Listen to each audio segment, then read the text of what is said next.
La radio est une imagination. La vôtre. Bienvenue sur iRadio 90.3.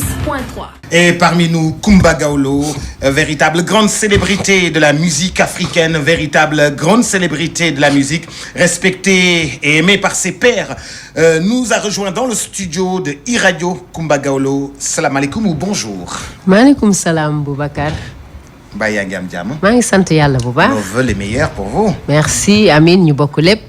Santé, beaucoup de réussite. Amiin. Le pays est profondément fier de vous. Merci. Par le biais de votre nouvel album Terroir. Merci.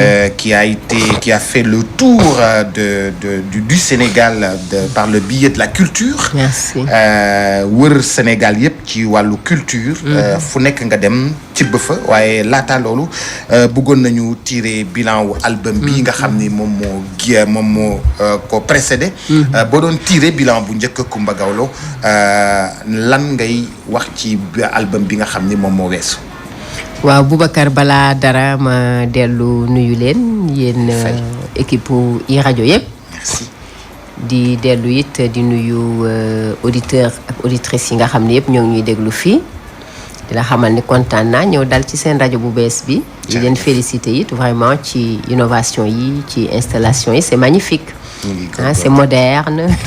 Merci. C'est très bien. Je vous félicite et je vous encourage. Merci beaucoup. Donc album bi moom mën naa ni vraiment honneur bi yëpp Sénégal c'est au Sénégal parce que population Sénégal yi vraiment ñoo ma ci inspiré te tey bu ma ci dee def bilan li ma mën a wax rek mooy kontante gu mag laa ci àndal ndax ñëpp ko accueillir à l'unanimité kàddu bi fépp benn la ci liggéey bu xarañ bi nga xam ne liggéey nañ ko ci richesse su répertoire bi ci richesse musicale bi ci profondeur musicale bi kon mën naa ni vraiment sant nañ ci bu baax ndax am nañ ci fierté daal.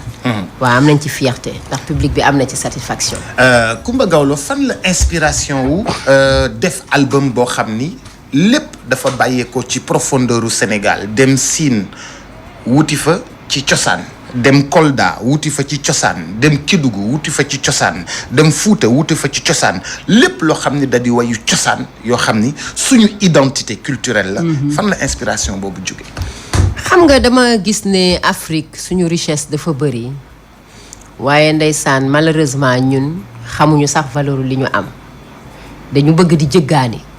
defe nañ ne lu jógewul ci réewi tubaab yi rek du lu baax du lu qualité alors que lépp li nga xam ne mooy jóge ci réewu tubaab yi am na fii suñu réew ndax tey boo génnee sax dem ci biir supermarché yi këy jënd di consommer moom jus ya nga xam ne bitim réew la jóge lay jël alors que ñun am nañu bisaab bu xonq am bisaab bu weex am buy muy oseille am buy am nañu jinjeer bu original bi am nañu di tax ak yeneen mais ñoom il préfère mu nekk ci bouteille jóge Europe ñu ne fële la jóge daal di koy consommer alors que suñu bos yi sax ñoo gën a pur boo dee xool te loolu dafa nekk déjà ci suñuy lekk mais dafa nekk ci suñu solu nekk ci suñu waxin nekk ci suñu defin nekk ci suñu culture aussi ni ñu koy dundee donc loolu lépp nag la seetlu ba tax ma gis richesse su Afrique culture am richesse su culture sénégalaise ma ni vraiment il faut ñu fexe dooleel culture sénégalaise jaay culture sénégalaise gën a may culture sénégalaise ampleur benn bi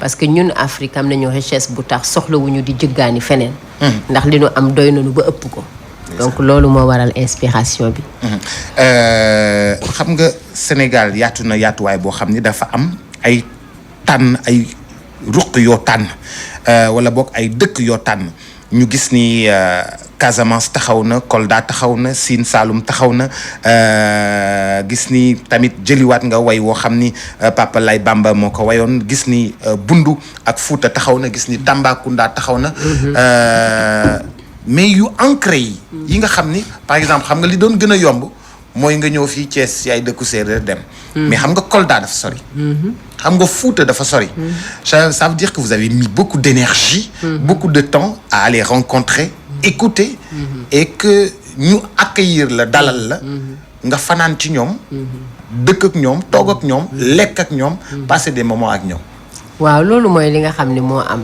te sax dem nañu fu raw fi nga wax ndax dem naa ba Fongolemi. Fongolemi mooy fa Sénégal jeexee. da ngay dégg nit ñi naan bu la neexee nga dem ba Fongolemi. waaye man sama yoon newu ci. demal ba Fongolemi waaye man sama yoon newu ci. waaw maanaam kuy xuloog nit wala ngay coow ni wax ko loolu maanaam foofa dafa sori mooy fa gën a sori. boo fa demee sës nga. waaw amatul feneen fooy dem ci Sénégal ndax fa la Sénégal jeexee. après boo xoolee nii da ngay gis montagnes yi. nga xam ne boo continuer yoon woowu jël montagnes yi Guinée nga jëm. nga mën ko demee par la route. waaw donc pour dire que rek man ni nga ko waxee dem naa fu sori fépp ci Sénégal ba tax ma inspiré wu ci album bi te culture Sénégal benn bu nekk mi ngi ci biir album bi. te richesse boobu Boubacar laa bëggoon a wone valeur Sénégal boobu laa bëggoon a wone suñu teranga suñu culture suñuy parfum suñuy xeet suñuy odeur suñuy sagesse yooyu noonu laa bëggoon a wone ci album bi à travers la musique te defe naa ni loolu lu am solo la mooy li ñu def. Au contact des populations en touchant de très près des fois l'extrême pauvreté en touchant de très près des fois la vie difficile de quelques populations yan sensation nga jëlee foofu. Sensation yi ma fa jëlee yu bëri la te varié te wuute d'abord selon les cas ak situation yi nga xam ni moom laa dajeel ndax dama doon dem ci gox yu bëri pour waxtaan ak doomu aadama yi ci àq ak yelleef doomu aadama ci njàng mi ci situation jigéen ñi ci lutte contre la pauvreté ci jigéen ñi ñuy xarfal et tout ça ak développement social culturel économique ce qui fait que fenn fu ma ci dem rek sensation yi dañuy wuute ndax dinaa fa dund lu bëri. dinaa fa am ay moment wu mbégte yu am solo yu rëy. ndax teraanga yi ma nit yi di teeru ci seen ay sol seeni tenue cosaan. di teg seen rythme local. di ma teeru ci seen ay lekk ma gis seen façon gu lekk ak li ñuy dundee. mu wuteeg ñun li ñuy dundee fii ci capitale bi des fois. dinaa fa dund it ay mettit ndax dinaa fa gis ay conditions de vie yu population yu metti gis ay gune yoo xamante ni dañuy jàng par exemple dinañu dox lu tolloog 10 ba 15 kilomètres dañuy yore butéelu ndox bu 10 litres ci seen loxo gàddu sac au dos beneen loxo pour jàngi ndax école ba amul ndox léeg-léeg salle de classe bi day tàng ba mel ni four ndax amuñu sax courant wala ñu mën a am aération alors que bu ñu defee kilifa yi bu ñu defee plafonnier bu ñu defee comment dirais-je panneau solaire dinañu mën a am ventilation.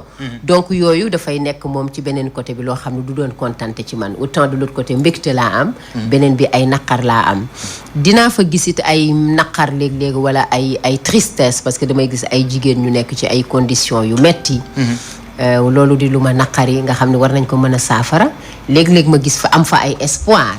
ndax dinaa gis aussi ay jigéen ñoo xamante ni nii ci seen moyens yu tuuti yu ñu am ñi ngi cotiser def ay regroupement di def ay transformation locale pour wane ni jigéen dafa am jom dafa xarañ que l'espoir est permis et l'espoir est là lu seen gox yi sori léeg-léeg ma gis fa ay ndaw it ñu am dynamisme moom mooy lu may gëm Afrique muy lu may jox espoir ci la jeunesse africaine comme léeg-léeg ma gis fa ay ndaw yoo xam ne nii dañu wàcce seeni loxo ndax dañu découragé di jël gaal yi di dem donc sensation yu bëri laa dund ci fépp foo xam ne dem naa fa muy loo xamante ni nii lu ma apporter lu bëri la.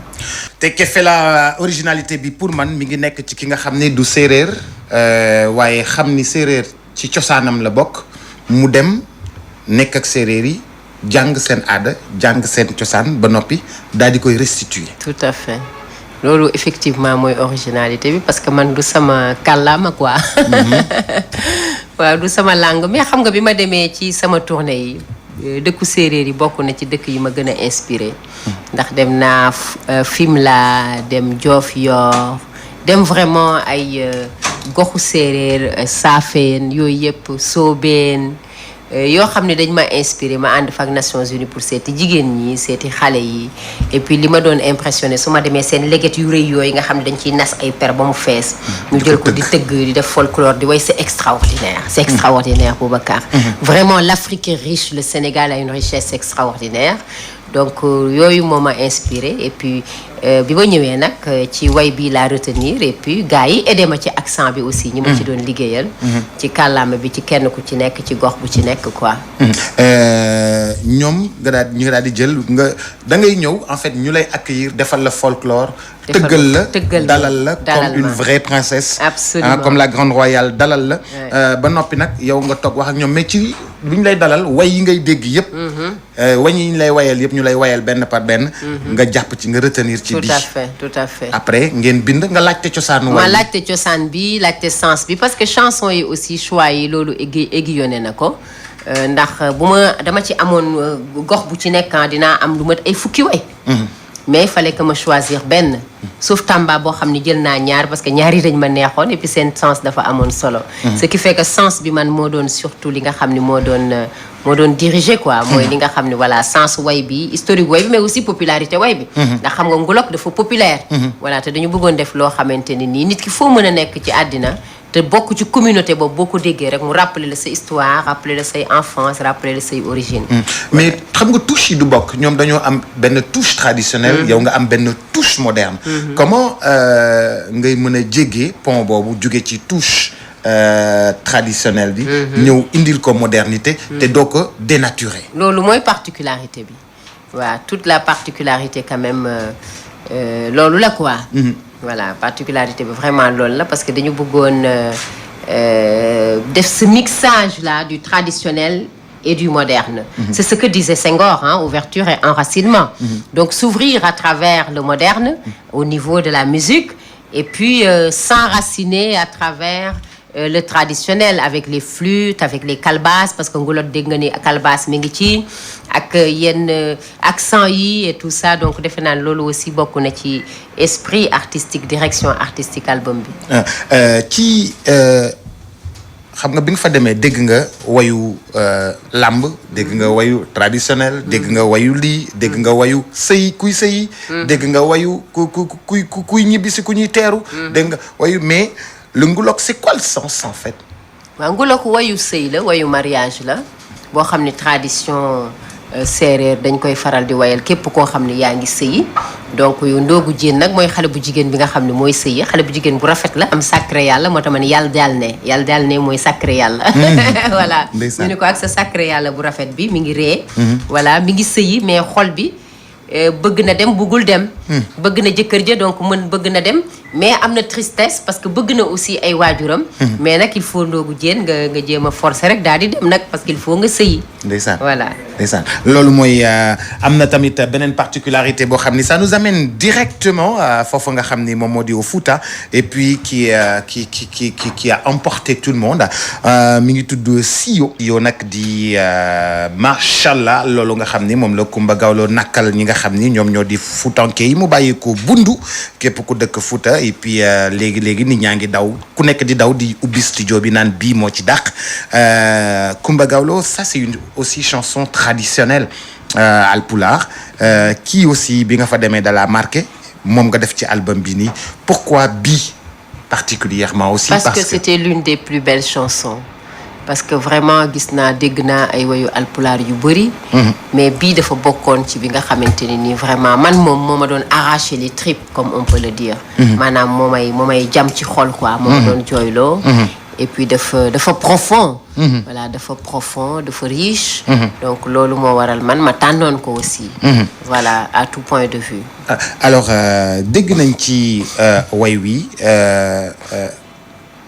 ni nga xam ni noonu la nekkee traditionnel ak ni nga ko indee ci modernité yàquloo ko ça c'est loolu mooy en fait particularité wu ak qualité wu disque bi te ñun dañoo tàmm mbalax ku ko jëloon mbalax ko yàq ko waaw defe naa way yu mel nii sax xanaa wax dëgg yàlla doo ko xalaata mbalax parce que rien que le comment dirais-je la mélodie ak tournure bi ak sa pureté defe naa ni boo ko defoon mbalax xëy na da nga koy perte parce que ce sont des chansons très pures voilà qui ont beaucoup de pureté beaucoup de profondeur voilà te profondeur bi nekk na loo xamante ni nii am na sonorité yoo xam ne war na ko mën a nangu am na yum dul nangu foogu mu mën a dox ngulok mën na dox ci mbalax ndax histoire u séeréer ngel mbalax rythme et tout ça ay sabar yu saf mais xam nga alpulaar seen musique dafa tekkaaral voilà donc loolu aussi il faut way wu ne aussi nuru borom daal tur nuru borom. est-ce que yooyu ay gamb yooyu ñuy dëbb noonu yëg nga ko ci biir effectivement jox nga ko présence am. waaw parce que moo nekk ci pont bi kule benanu woole la samba yaalumbe kule donc gamb yi la ñu def ci partie boobu quoi. Voilà. Quand tu reprends avec une certaine facilité. T'es à l'aise dans même cette reprise même pour me faire une démonstration. kule belanu wole la samba yaalumbe aluna tanya kole la bena wulole la samba yaalumbe. D'où vous vient cette maîtrise de votre sujet? Est-ce que c'est l'expérience de way, expérience bi nga am ci way? waaw defe naa ñaar yëpp expérience bi ma am ci way la. mais d'abord avant expérience bi Boubacar dama ko doon rek nàmp ko. waaw lu métier moom boo ko doonee nàmp ko rek macha allah dama ko doon nag ci samay waajur. nàmp ko ñu tette ma ci xam nga koo xam ne ba nga amee juróom-ñaari at ngay way damaa gaaw a teel a door nag. am na solo juróom-ñaari at ba léegi ngay way ça fait longtemps quand même boo ko dee xool. bëri na ndax ba ma amee juróom-ñaari at ba tey man maa ngi way rek laa def sama àddina defuma ci leneen Boubacar lu dul way. waaw man ci way laa juddu sama yaay di ma boot di dem di way. sama papa di liggéey di ànd ak sama yaay di ma yóbbu may way. et puis bon au final boo ko analyser tu te dis kii àddinaam jëm xanaa way rek la def. voilà et au fil des ans naturellement da ngay jàng. ndax boo dajeek artiste bi def ak moom duo suba nga dajeek kee def ak moom duo gannaaw suba nga dajeek ñee def da ngay dem ba da ngay am expérience. voilà donc expérience bi moom ci tournée yi ci duo yi ci partage yi ci événement yi lañ koy amee. dafa mel ni fu mu nekk dama teg livre di ubbi par page. impression boobu la am nii ci disque bi. damay teg livre di ubbi par page su ma ubbee page bi maa ngi doon jàng ci CEO su ma ubbee beneen page bi maa ngi woon feneen. dafa mel ni da nga doon bind dafa am loo xam ne moom nga doon bind. ci cosaanu wayu Sénégal. waaw loolu laa soxla ndax moo tax d'ailleurs livre boobu moo tax ñu defar livre parce que livre la ñu defar. livre bi ñu defar nii page par page. expliqué nañ ci cosaan gi. way wu ci nekk fi mu jugee. way wu ci nekk li ko tax a jug way wu ci nekk li ko tax a taxaw. kon defe naa ni livre boobu ngay wax mi ngi ci biir te Sénégal histoire am livre la. Afrique histoire am livre la ay livre voilà ay livre yu dul jeex. ñun tàmmuñu déglu. wayu cosaan nii. Nous les diffuseurs à la radio, nous les animateurs, on n'a pas l'habitude de diffuser genre bii nii. mais aujourd'hui dafa mel ni on se retrouve sur album bi foo dem da nga koy dégg. boo rajo boo jàpp da nga koy dégg. c'est-à-dire que vous avez marqué votre coup en fait. waaw sant yàlla loolu lañ doon ñaana parce que boo defee quand même un travail un album nga génne musique surtout musique nit ñi di ko fecc ci night club yi nit yi di ko fecc ci xew yi nit yi di ko fecc seen i néeg di ko fecc seen i bureau critique bi di ko teg mooy yéen les gens de la critique kon loolu duma ci def lu dul sant ci et puis je m'en glorifie mais je m'en orgueillis pas. voilà. ñun li ñu tàmm mooy mbalax mu rythmé dafa mel ni da nga ñu indil peut-être benn éducation musicale am na musique boo xam ni. da nga ko war a teg di ko déglu. du looy xam ni. da nga ciy dem. waaw te mën nga ci fecc sax parce que musique bi c'est vrai que voilà c'est très différent parce que du mbalax mais da ngay fecc parce que tey kule et puis alpulaar dañu am seen façon de danser. yëngal ci say seen raad voilà avec beaucoup de sensualité. voilà parce que loolu moo représenté aussi alpulaar parce que alpulaar dañu am charisme quand même. comme ñoom ay nit yu taaru lañu. seen taar dafay feeñ ba ci seen façon de danser seen façon de s'asseoir parce que c'est des gens très nobles en fait les pulaar. waaw ñoom dañu noble dañu am posture assez bu élégant. voilà ce qui fait que même seen musique. dafa tata ay sa tatal. voilà mi ngoog seen ñoom ci seen yar la ci seen cosaan ci Cheikhou Oumar depuis. waaw dañu nekk nit yu am benn élégance naturelle bi même xale bu ndaw bi ngay gis buy dox mi ngi am quelque chose. voilà donc loolu moo boo ko gisee da nga xam ne kii Haalpulaar. voilà te moo voilà ci fierté bi et puis moo représenté seen musique aussi.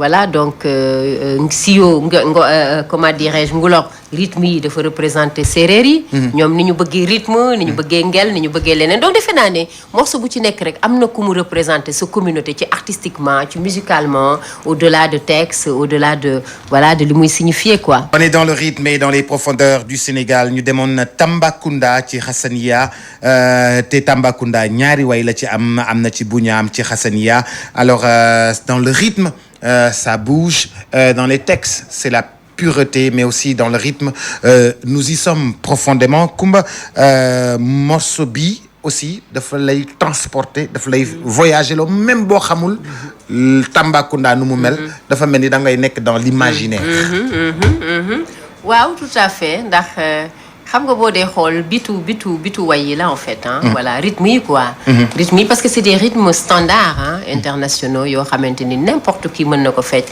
ci n'importe quel plateau loolu aussi la ñu bëggoon aussi vraiment ci album bi mooy li may wax rek enracinement bi ak ouverture bi partir d'une musique locale traditionnelle ak ay textes locaux traditionnels dugal ko maintenant ci musique moderne pour jox ko ce côté international là et ça j'en suis très fière Boubacar j'en suis très fière et crois-moi je ne suis pas le seul parce qu'il y a de grands producteurs qui sont séduits par cet album. Je peux pas en dire quelque chose ici, mais dans très peu de jours, on en saura quelque chose. Et ça sent du Salif Keita, ça sent du Mori Kanté, Kandia Kouyaté, ça sent Ami tous les grands d'Afrique. Ça sent, c'est l'empreinte de tous les grands d'Afrique en fait. Lol cachet boobu la am en fait. Tous les grands d'Afrique, comment ils ont travaillé, ils t'ont inspiré autant. Ils m'ont beaucoup inspiré. Moi, Salif inspiré na ma lu bëri. Ami Koïta inspiré na ma lu bëri. Mori Kanté donc vraiment et ça c'est une musique xam nga lii mooy wane suñu richesse culture ñun xamuñu ko sax. te tey boo koy dégg da ngay defee ni lii maa ngi ko jëlee Mali wala Guinée Conakry wala Guinée Bissau wala plutôt Guinée Conakry alors que fii Sénégal voilà ça vient du Sénégal. Des profondeurs pour wane la similitude qu'il y a entre les peuples d'Afrique waaw ni wane ni peuple Afrique ni ñu nuroo quoi ci seen ay culture ci seen ay mbir ci seen ay jëfin quoi. gis ngeen cachet yi artiste Afrique yu mag yi nekk Afrique. cachet bi ngeen am. identité bi ngeen am. da ngeen am seen identité am seen cachet. am seen taxawaay. waaw xam nga loolu aussi dafa am solo parce que musique loolu lay jariñ Boubacar musique pour transporter la pour voyager pour tukki pour joxe ay messages pour exprimer wu pour bégal xol yi ak bégal doomu aadama. et puis loolu mooy li nga xam ne loolu mooy li artistes yëpp bokk nuróole ko te kenn mënu ko wuute voilà te kenn mënu ko weddi donc tey man je suis très fière de connaître ces artistes là. Oumou est une sœur c'est quelqu'un que j'aime beaucoup. Salif m'appelle ma petite sœur donc ak ñeneen sant yàlla la quoi. sant yàlla la ci musique aussi. am na beneen morceau bu am particularité. c'est un choix particulier dans la musique pour rendre hommage au prophète Mohammed paix et salut sur lui sallallahu alayhi wa sallam nga way ko way woo xam ni kuy dox da ngay taxaw. ku ko dégg da ngay am chair de poule da ngay am sensation li nga am yëpp nga ci def. waaw li ma am yëpp loolooy expression bi jërëjëf Boubacar macha allah li ma am yëpp laa ci def te bu laajoon lu ëpp lii sax ma def ko su ma ko mënul jéem ko ndax yonent sallallahu alayhi wa sallam jar na ko. et puis taaru histoire bi jar na ko. ndax histoire diggante prophète sallallahu alayhi wa sallam ak xale bi histoire bu rafet la. histoire générosité histoire yërmande histoire humilité. ndax histoire yërmande fekk xale buy jooy nga taxaw rek xamoo ko kooku yërëm nit la. histoire générosité bu jóge ci ngën gi mindeef jëm ci gune googu moom amul woon sax lu muy lekk dégg naa te terewul li mu amul lu muy lekk mi ngi bëgg a jël keneen indi ko ci biir njabootam pour bokk ak moom lu tuuti la muy am wala mu di ko jox muy lekk moom mu toog. histoire humilité ndax bëgg nga ma doon sa baay mënoon na ko ni rek ñëwal ma nekk sa baay waaye da koo laaj ba pare donc loolu lépp moo waral ñu naan mooy ngën gi mindeef. voilà te man bu ma defee 30 ans carrière c'est la première fois ma def une chanson sur le prophète. dama bëggoon def loo xamante ni boo ko déggee da ngay taxaw. bu la fekk ngay dox comme ni nga ko wax nga taxaw. bu la fekkee nga tëdd nga jug bu la fekkee nga toog nga tëdd voilà et vraiment bokk na ci nag morceau yi nga xam ne man ñoo ma gënoon sonal studio parce que xam nga dafa xaw a kawe mais ñoo ma gën a neex aussi. loolu nekk ci suuf lan la. uddu la. uddu instrument arabe la boo xam ne égyptiens yi marocains yi ñooy faral di utiliser uddu di ci jouer. voilà après ñu def ci ay string napp ci biir rek léegi nga dégg cocotte bu ndaw Jimi Mbaye la. waaw parce que dañ ko def ba pare ma bëggoon ci ay larmes des larmes. qui font pleurer. Et puis j'ai senti ça ma ne Jimi viens j'ai une idée. mu ñëw ma ne ko fais-moi juste des petites réponses. Comme des larmes. Fais comme si tu pleurais. Voilà, on a essayé, on a pris quelques petites choses. C'est magnifique, c'est magnifique. Coumba Gawlo da ngay dem Grand Théâtre samedi, Inch'Allah. C'est pas une première aller au Grand Théâtre pour Coumba Gawlo. Da ngay dajale say nit. dajale say am di jàmm dajale say soppe dajale say fans. Mais man du mën a gulet. Parce que def naa ak yow tournée nationale. def naa ak yow yeneen spectacle yu dul jeex. ngay delluwaat Grand Théâtre et bu ma gisee affiche yeeg préparatifs yi damay neen ndaanaan jógati na jëmati Grand Théâtre. lan mooy cachet wu Grand Théâtre bi war a am samedi. waaw cachet bi mooy particularité album bi. cachet bi mooy couleur yi nga xamante ni nii moom lañ fa nax a représenté. cachet bi mooy communauté yi ak booloo bi ak àndandoo bi Sénégal nax a def fële ci Grand Théâtre. ndax toutes les communautés yi nga xam ne yëpp ñoo nekk ci album bi fas yéene ñu ñëw daje foofu ci Grand Théâtre. ci seen ay habillement ci seen accoutrement ci seen colin ci seen waxin ci seen doxin ci seen jëfin. loolu lépp nag incha allah laa bëgg a wane foofu ca Grand Théâtre muy nag loo xam ne dañ ko placer sous le signe de la paix et de la cohésion sociale. àndandoo déggoo juboo waxtaan loolu mooy li nga xamante ni nii vraiment moom laa bëggoon ñu wane ko foofu mais aussi ouverture ak enracinement. bi Senghor doon wax. pour wane rek ni Sénégal benn bopp la Boubacar te kenn mënu koo xar ñaar. bëgg nag nit ñi teel a ñëw ndax sénégalais moom wax dëgg yàlla dafay xaw a guddee génn. te Grand Théâtre bu fekkee teer si nga 21h yéex ngeen dugg le temps nit ñi di dugg 2 heures de temps lay doon. spectacle bu commencé 23h baaxul te spectacle normal 21h la war a commencé 9h ci guddi. mu pare 11h wala minuit ku ne dem ñibbi dem tëdd nelaw xëy dem liggéey.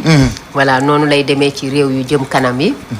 te bu ma sañoon fii vraiment noonu lañ koy. ñu avancé ba ci noonu lañ koy avancé organiser ko noonu avancé ba ci yoon woowu daal. Coumba Grand Théâtre dafa doon scène bu mythique.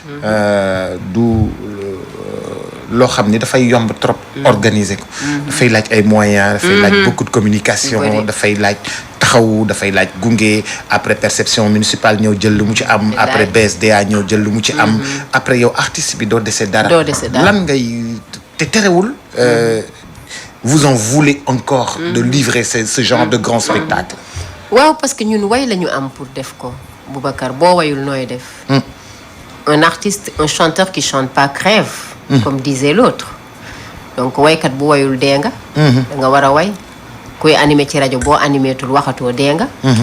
donc kon ñun musique la ñu am way la ñu am moom la ñu gëm man en tout cas moom laa gëm kon lu mu metti lu mu jafe-jafe il faut ñu koy def du ñu mën lu dul di ko def. voilà moo waral nag ñu di ci sonn yenn coono yooyu mais xam nga ni fii musique du ci concert wala événement yi ñu def la ñuy compter di gagner xaalis wala di am bénéfice ci biti la ñuy gagner xaalis bu bëri bi. mais comme dañ fi am ay sopp am fi ay mbokk am fi ay nit ñu bëgg kon il faut ñu fexe rek bégal leen. voilà bégal leen ak lu ñu mën a coûter mais yombul.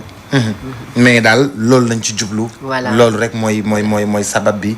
mais da ngeen di sonn lool. dañu sonn lool dafa metti ndax saal boo xam ne mi ngi jar 3 millions loolu nu mu demee noonu. 3 millions xaalis la. léegi bu dee 3 millions la nga ni 1800 places perception bu ñëwee ni la laaj naa la 2 millions juróom daanu na. wala 3 millions juróom benn daanu na. ak négociation yu metti droit d'auteur ñëw ni la laaj naa la kat benn 500000 du 5 millions 500. wala 6 500. sa sono ba bu ñëwee coûté la 3 millions. loolu ñaata la du 9 millions. waaye léegi yow foo koy rentabiliser. sans compter maintenant nag transport répétition yi transport lekk yi transport naan yi lumière yi équipe yi liggéey ak yooyu xam nga donc c'est difficile finalement le Grand Théâtre est un projet boo xam ne il faut avoir 15 briques pour le faire au bas mot ou 20 briques pour faire le Grand Théâtre waaw brique nag du mool Sénégalais jàppale ne brique du mool brique mooy million ak Coumba Gawlo assez original aussi mu daal di dem tukki daal di ñu yóbbu ñu ba Kédougou bu tawee rek nga xam ni Kédougou peut-être moo dàq ci àdduna bi wala lu dàq ci àdduna bi verdure bi ñëw tuuti ñax génn c'est magnifique et puis il y a le comment dirais-je de Dindi Ferlo là les chutes voilà les chutes de Dindi Ferlo c'est magnifique grâce wax nañ ko ñu mu yóbbu ñu foofu ba sonn mu bañ daa xamul li muy raté rek parce que yéen bu ngeen demee da ngeen def promotion dëkk ba kooku kay changé leen ngeen def ma meeru dëkk ba grâce wax nañ ko yóbbu ñu Dindi Ferlo ba pañ loué naa sax hélicoptère mu ne ma booy xaaral rek aw ma jot Dindi Ferlo c'est magnifique loolu nag loolu mooy li nga xamante ni nii moom lay reprocher suñu ay leader gis nga nit da ngay jaay fi nga nekk da ngay jaay sa gox te Sénégal am na ay gox yoo xam ni c'est magnifique les îles du Sine Saloum surtout Dindi Ferlo yooyu boo fa demee mën naa ne grande man dem naa ba foofu ca sud ya ba sangu fa ay nit yu weex rek nga fay gis ñoo fa gën a bëri parce que ñoom ñoo gën a xam suñu trésor les îles du Sine Saloum soo fa demee am nañu dëkk fii Sénégal xamuñu île du Sine Saloum alors que c'est paradisiaque ak yeneen gox te loolu une maire yi ak ay kilifa autorité locale dañu am devoir pas droit mais devoir def la promotion de leur localité kon loolu dañ ci war di liggéey vraiment dañ ci war di liggéey bi nga demee foofu fa nga jëlee way bii di naa nga xam ni tamit c'est très rythmé foofu ca Kédougou vraiment c'est un titre aussi enchanteur lan la way wi di wax loo xam ni ma nga bàyyee foofu ci Kédougou waaw way wi naa mooy yaay faa mooy baay donc daa nekk way woo xam ne day rendre hommage suñuy waajur ni buy taw buy naaj muy metti muy triste muy lu mën a am ci jafe-jafe yaay moom day taxaw rek taxawu njabootam taxawu doomam baay aussi noonu kon yow yaay kon baay il faut ñu gërëm leen mu ñu leen a bañ a bara gërëm àdduna da leen war a gërëm ñun dañ leen war a gërëm donc résumé bi loolu la en quelque sorte quoi ci vidéo yi nga xam ni moom nga jot a def comme ci CEO ñoo ngi gis ni costume yi dafa donné loolu ak way wi nga dem fekki ko jox ko empreinte jox ko li nga xam ni loolu moo ci war waaw loolu dafa am solo parce que dañu bëgg vraiment album bi boo dee xool bon sama liggéey yëpp de manière générale mais album bi particulièrement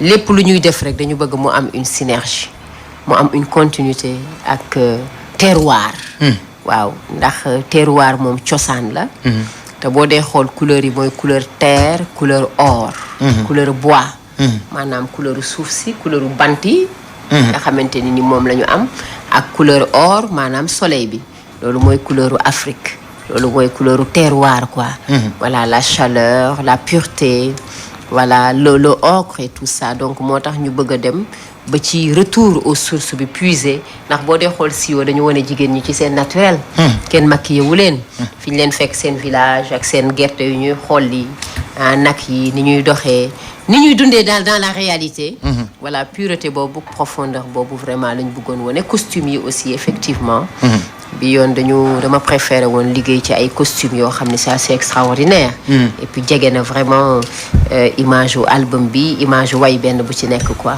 am na solo Coumba li ñu dese bëriwul site internet bi moom yaa ngi en direct ci Instagram mën nga nuyu suñu ñi connecté yëpp yaa ngi aussi ci suñu YouTube alors li ñu dese bëriwul parce que site bi bëgg na la jël aussi pour quelques minutes alors li ci des dinañ ko yeggaliwaat parce que aussi on a des projets avec vous tekk gi mais dañu am projet ak yow ñun fii duñu doon def ay réunion dañoo am projet ak yow mais ñëwaguñ ci dañoo am projet ak yow dañoo am projet ci sa liggéey ak suñu taxawaay dañoo am noo xam ni noonu la ñu réunion ba pare ne lii Coumba Gawlo lañ ci bëgg lii Dip Doundou Guiss lañ ci bëgg lii tel lañ ci bëgg lii tel lañ ci bëgg ñoo ngi ciy ñëw xanaa rek di la gërëm ci jaar bi di la féliciter encore ci terroir ñëpp ko saluer nag sant yàlla ñëpp ko saluer si surtout lu mu ñu delloo ci aada delloo ñu ci cosaan sant yàlla mais man am na morceau boo xam ne boobu su bëggoon naa Boubacar ñu déglu ko surtout ak li xew Sénégal en ce moment